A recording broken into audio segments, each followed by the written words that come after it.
Terrorist को जी बोला जा रहा है, एक नापाक आदमी को जी बोला जा रहा है। पप्पू यादव है, ये क्या बोल रहे हैं? जी बोल रहे हैं। ऐसे लोगों को पता है बिहार के भाषा में क्या बोलते हैं? बेटी बेचवा बोलते हैं हम। ऐसे लोगों को बेटी बेचवा बोलते हैं। कौन सा संविधान? अरे ऐसा तो 370 लागू किया था तब तुम्हारा संविधान कहा था, 35 से लागू किया तब तुम्हारा संविधान कहा था। हुआ कि हिंदुओं के सारे त्योहार पे कांटा मार दिया गया है और विशेष धर्म वालों को तुमने सब्सिडी दे दी। ये चोरों की बारात वहां इकट्ठी हुई है। लालू प्रसाद यादव चारा चोर हैं जो दूसरी पार्टी कह रही थी जमीन के बदले नौकरी, ऐसे लोग की बात कर रहे हैं। अब्दुल्ला क्या कह रहा था वो, उसकी पार्टी के लोग क्या कह रहे थे? अगर 370 लागू खून की नदियां बहा देंगे।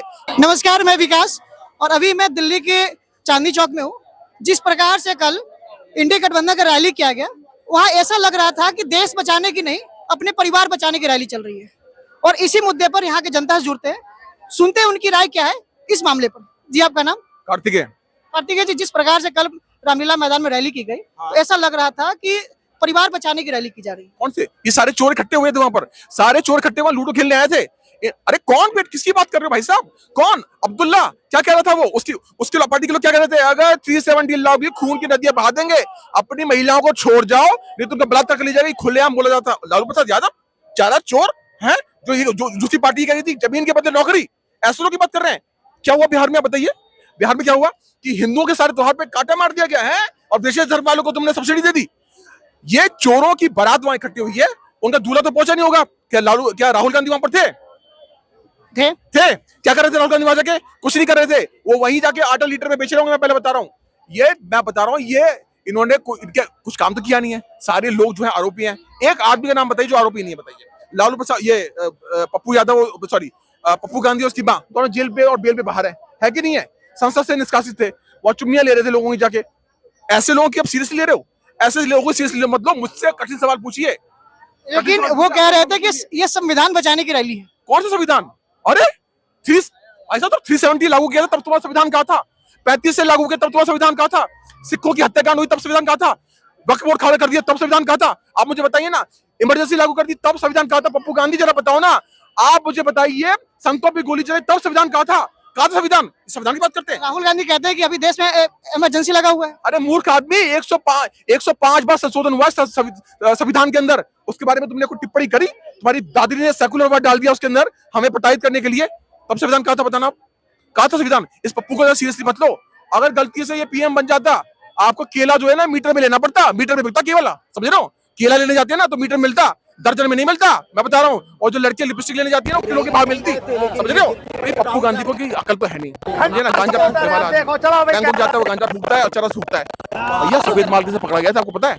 और अटल बिहारी वाजपेयी ने उसे निकाला था वहां से, नहीं निकालता तो जेल में चंदा बना दिया। विपक्ष का कहना ये भी है कि जिस प्रकार से चुनाव नजदीक आ रही है, उसी दफ्तार से हमें जितने विपक्ष उनको जेल में बंद किया जा रहा है। अरे भैया, तुम्हारे बिना सबूत के कैसे किया जा रहा है बंद? ये आई थिंक 25 लाख करोड़ के आसपास के घोटाले हुए हैं। कैसे हो गए भैया? ईडी सीबीआई के हाथ में हथकड़ी बांध रखी थी किसने? सोनिया गांधी ने। ये मेरा दामाद है, यहाँ मत जाना जी। ये मेरा जीजा, यहाँ मत जाना जी। ये मेरा फलाना ढिमकाना, वहां मत जाना जी। आज ईडी सीबीआई खुल के काम कर रही है और सरकारी सारे अफसर खुल के काम कर रहे हैं। आपको जान के हैरानी होगी, बॉर्डर पे पाकिस्तान ने 5 गोली मारी होती थी ना, यहाँ से जब तक मैडम जी भी बोलेंगी कि गोली मारनी नहीं मारनी, तब तक अप्रूवल नहीं आता था। आज मोदी ने तो क्या बोला है?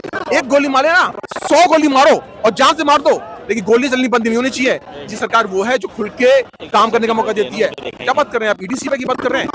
चौथे नंबर की अमीर महिला कैसे बन गई? कहां से बन गई? कौन से कहां नाच रही थी? नाचना तो से बंद कर दिया शादी से पहले इसने नाचना बंद कर दिया था। अब पैसा कहां से आया ये बताइए? कहां से पैसा है? हराम का पैसा था ना ये, इसलिए। पर्सनल लाइफ तो कुछ भी हो सकता है। मैं वही तो कह रहा हूँ, पर्सनल लाइफ तो पहले कुछ और थी ना, लेकिन अब तुम्हारे पास पैसा, इतना पैसा कहां से आ गया? तो चौथे नंबर की अमीर महिला बन गई, ये मुझे बताइए।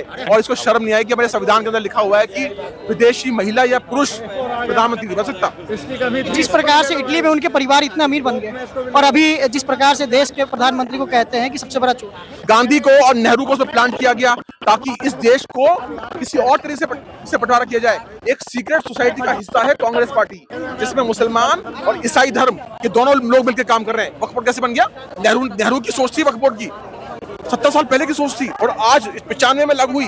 तो ये इस देश की सनातन परंपरा को खत्म करने के लिए तैयार किया गया। और सोनिया गांधी प्लांटेड है इसके अंदर। वो गए थे दारू पीने के लिए, कौन? राजीव गांधी। और दिग्गज सोनिया गांधी प्रेम, जबरदस्ती प्रेम करवा दिया, होता है ना देश को बर्बाद करने के लिए। जिस प्रकार से समाजवादी पार्टी को जिस प्रकार से सहायता पहुंचाते थे, मुलायम सिंह यादव उसको हेल्प करते थे।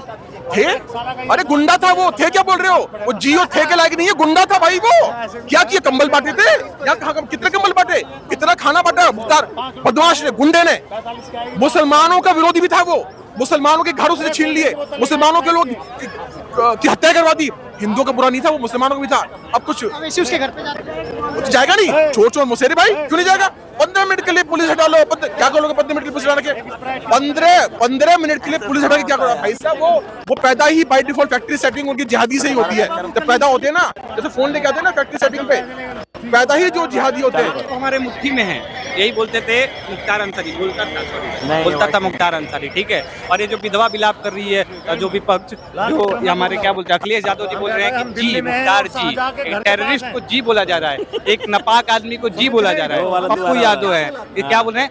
जी बोल रहे हैं। ऐसे लोगों को पता है बिहार के भाषा में क्या बोलते हैं? बेटी बेचवा बोलते हैं हम, ऐसे लोगों को बेटी बेचवा बोलते हैं। जो गुंडों को, जो मवालियों को जी जी कह के संबोधित करते हैं, उन्हें हमारे बिहार में बेटी बेचवा बोला जाता है। बेटी बेचवा? हाँ, बेटी बेचवा।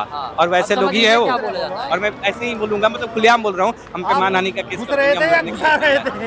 जिस प्रकार से मुख्तार के मरने पर उसके जनाजे में करीब हजारों की संख्या में थे, लेकिन अब्दुल कलाम के मरने के बाद कोई मुसलमान जनाजे। अब्दुल कलाम के में आया, इरफान खान के में कोई आया है? नहीं आया ना।